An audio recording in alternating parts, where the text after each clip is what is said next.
Iga tundmatu pleki puhul on oluline mõelda, millises keskkonnas see asub ja kui ohtlik võib see olla. Kollane plekk võib ühes keskkonnas tähendada teed, aga sama värvi plekk WC-s võib tähendada hoopis uriini.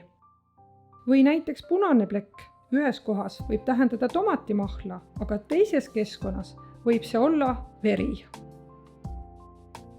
Või pruun plekk meigilaual võib tähendada jumestuskreemi, aga pruun plekk WC-s võib tähendada hoopis väljaheidet.